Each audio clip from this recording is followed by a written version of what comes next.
Bienvenue sur Africa 24 dans cette nouvelle édition de l'Africa Tonight. Voici les titres de l'actualité. La deuxième retraite conjointe du Conseil de paix et de sécurité de l'Union africaine et du mécanisme africain d'évaluation par les pairs. Un rendez-vous qui s'est ouvert le 14 novembre en Afrique du Sud. Gouvernance et prévention des conflits sont au cœur des discussions. Plus que quelques jours avant les élections générales du 20 novembre en Guinée équatoriale, le président sortant, Théodoro Obiang Mbazogo, est candidat à sa propre succession. Il est en quête d'un 6e mandat à la tête du pays. Et puis la digitalisation des services publics au sein de l'UEMOA. Les ministres chargés de l'économie numérique des États membres de l'organisation ont adopté le 11 novembre le programme régional de développement de l'économie numérique. Les détails à suivre dans ce journal. Mais tout d'abord, direction le Tchad, où les nouveaux membres du Conseil national de transition ont été installés. Une installation effectuée ce 14 novembre par le président du CNT, Haroun Kabadi. L'organe législatif est ainsi constitué de 104 nouveaux membres. 45 d'entre eux sont issus des groupes politico-militaires signataires de l'accord de paix de Doha. Rappelons qu'auparavant, le CNT était constitué de 93 membres. À noter que l'installation des nouveaux conseillers intervient un mois après l'investiture de Mahamat Idriss Déby en tant que président de transition qui doit durer 2 ans. Dans l'actualité également, la coopération militaire entre l'Algérie et la Russie. Ce 15 novembre marque le début d'une opération militaire conjointe organisée entre les deux pays. Elle est baptisée Bouclier du désert. Il s'agit d'une manœuvre militaire terrestre à laquelle près de 200 soldats algériens et russes participent. Elle se déroule dans la région de Béchar, située dans l'ouest du pays, près de la frontière avec le Maroc. Cette opération, qui doit s'étendre sur plusieurs jours, est la première de ce type sur le territoire algérien. Notons qu'elle intervient dans un contexte de tension diplomatique entre le Maroc et l'Algérie. Les deux États s'opposent notamment sur l'épineux dossier du Sahara. La ville de Durban, en Afrique du Sud, abrite depuis ce 14 novembre la deuxième retraite conjointe du Conseil de paix et de sécurité de l'Union africaine et du mécanisme africain d'évaluation par les pairs. À l'heure où le continent est confronté à de multiples crises, notamment sécuritaires et économiques, l'enjeu de cet événement est de renforcer la gouvernance pour relever les défis du continent. Autre sujet qui devrait être abordé, la question de la jeunesse et de sa participation à la prévention des conflits. Nous retrouvons sur place nos envoyés spéciaux Mildred Yamou et Mahamat Ramadan. La deuxième retraite conjointe du Conseil de paix et de sécurité de l'Union africaine et du mécanisme africain d'évaluation par les pairs MAEP s'est ouverte ce 14 novembre 2022 ici même à Durban en Afrique du Sud. La session, qui a vu la présence de plusieurs hauts responsables gouvernementaux, experts politiques et promoteurs de la paix en Afrique, a été placée sous le thème « Renforcer le lien entre la gouvernance et la paix et la sécurité sur le continent, consolider la coopération entre le Conseil de paix et de sécurité et le MAEP en matière d'alerte précoce pour la prévention des conflits, en harmonie et en synergie avec l'architecture africaine de paix et de sécurité et l'architecture de gouvernance africaine. Je voudrais souligner les objectifs de cette retraite qui est axée sur le renforcement du lien entre la gouvernance et la paix et la sécurité pour relever les défis continentaux et approfondir la compréhension des causes profondes des changements anticonstitutionnels de gouvernement en Afrique. Les travaux de cette deuxième édition qui prennent fin le 15 novembre 2022 devraient déboucher sur l'interconnexion entre la gouvernance politique, la paix et la sécurité en Afrique, afin d'adopter des stratégies d'alerte précoce visant à s'attaquer aux causes profondes des conflits armés et à prévenir leur récurrence sur le continent, et de redoubler les efforts en faveur de la démocratie préventive et de la bonne gouvernance. La retraite conjointe a également pour objectif de synchroniser les efforts visant à intégrer la gouvernance politique dans les programmes et activités de paix et de sécurité de l'Union africaine. Cette réunion est désormais un événement annuel où nous échangeons des points de vue et engageons tous les différents rapports d'examen pour améliorer les mécanismes d'alerte précoce et les efforts pour s'attaquer aux causes profondes des conflits sur notre continent. La retraite est ancrée autour de la réalisation des aspirations 3 et 4 de l'agenda 2063 de l'Union africaine. pour une Afrique sûre et pacifique, de bonne gouvernance, de démocratie, de justice et de l'état des droits et de participation populaire. Rappelons que la retraite conjointe inaugurale du MAEP et du Conseil de paix et de sécurité de l'Union africaine a été organisée du 19 au 21 décembre 2022 à Durban, en Afrique du Sud. En mars 2022, le Conseil de paix et de sécurité a institutionnalisé la tenue annuelle d'une retraite conjointe entre les deux parties. Mildred Yamou et Mahamat Ramadan, depuis Durban, en Afrique du Sud, pour Africa 24. La Guinée équatoriale se prépare à l'approche des élections générales du 20 novembre prochain. Plusieurs candidats sont en lice dans le cadre du scrutin présidentiel. Parmi eux, le président sortant, Teodoro Obiang Mbasogo, le chef de l'État qui convoite un 6e mandat. Son portrait avec Roberto Bogbe. Le 20 novembre 2022, la Guinée équatoriale verra sur tout son territoire ses citoyens en âge de voter défiler aux urnes. Le président sortant, Teodoro Obiang Mbasogo, est en lice pour son 6e mandat à la tête de la PDGE, le Parti démocratique de Guinée équatoriale, fort d'une coalition de 14 partis. Lors de l'ouverture de sa campagne en septembre 2022, avec un meeting dans la ville de Bébéing, frontalière du Cameroun, le dirigeant a déclaré avoir été choisi par les instances du parti parce qu'il est le symbole de la paix qui règne en Guinée équatoriale. Dans son programme politique, il réitère son engagement à améliorer les conditions de vie de ses concitoyens. Lo primero que se hizo es financiar los sectores sociales. La educación.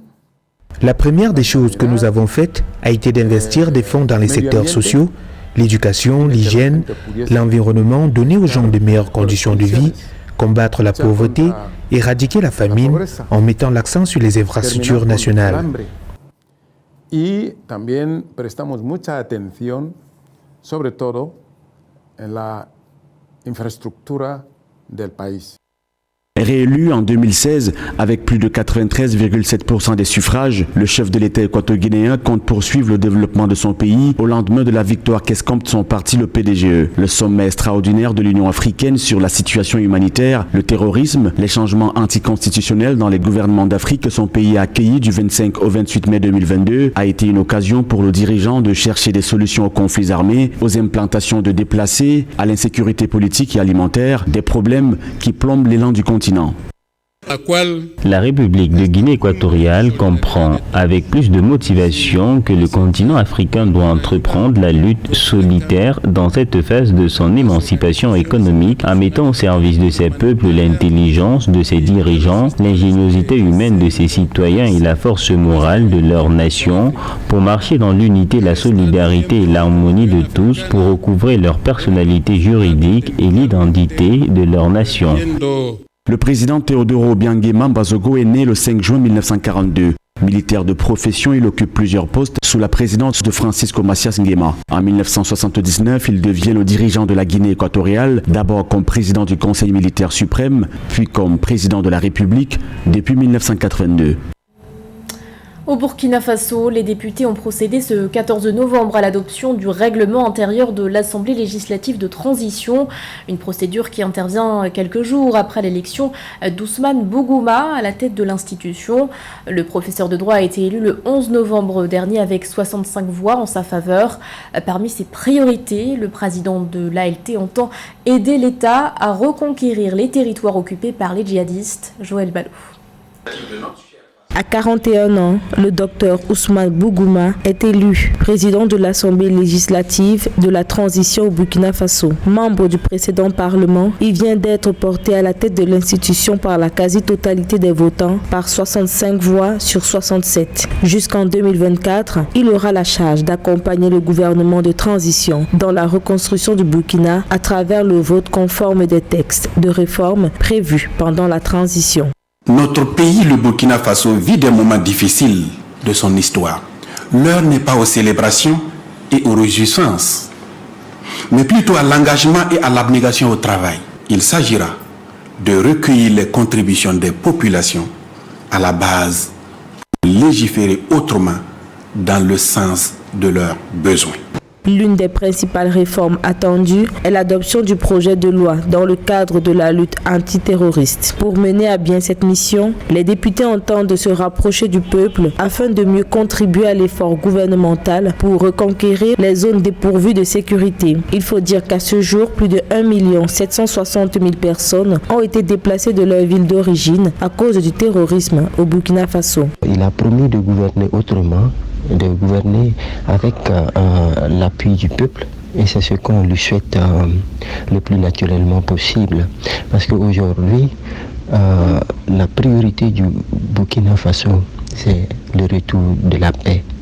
Et à ce titre, toutes les filles et tous les fils du Burkina Faso doivent mettre la main à la pâte pour travailler à l'avènement de la sécurité et de la paix dans ce pays. Entre mars et septembre 2022, le docteur Ousmane Bougouma a présidé la commission des affaires générales, institutionnelles et des droits humains. Pour sa première sortie en tant que président de l'Assemblée législative de transition, il sera chargé de veiller à l'adoption ce 14 novembre du règlement intérieur de l'Assemblée législative par les 71 membres du Parlement nouvellement élus. L'Union économique et monétaire ouest-africaine se dote du programme régional de développement de l'économie numérique. Ce projet a été approuvé par les ministres chargés de l'économie numérique des États membres de l'organisation qui s'étaient réunis à Cotonou le 11 novembre. Outre l'augmentation de l'offre de services numériques, le PRDEN devrait également permettre de digitaliser 120 services publics dans les pays de l'UEMOA. Reportage de notre correspondant Lefti Ounou. D'un coût global de 121 milliards de francs CFA, le programme régional de développement de l'économie numérique PRDEN vise entre autres l'accélération de la digitalisation des services publics au sein des pays de l'Union économique et monétaire ouest-africaine UEMOA. Il va s'étaler sur la période 2023-2027. En marge de la réunion des experts et des ministres de l'économie numérique de l'UEMOA sur le projet de test communautaire et le PRDEN à Cotonou, vendredi 11 novembre 2022, les ministres chargés de l'économie numérique des pays membres de l'UEMOA ont approuvé le PRDEN. Il sera adopté par le Conseil des ministres statutaires de l'UEMOA, composé des ministres chargés de l'économie et des finances et du plan des États membres. Afin de financer le PRDEN, une table ronde des bailleurs de fonds sera organisée au cours du second trimestre de l'année 2023. On a commencé par des projets pilotes en donnant des ressources aux États membres, donc dans le cadre des cases numériques, dans le cadre de la digitalisation des services. Et sur les ressources de la Commission, par exemple pour la gouvernance, on a déjà un avant-projet de cadre législatif réglementaire qu'on soumet aux États pour leur approbation.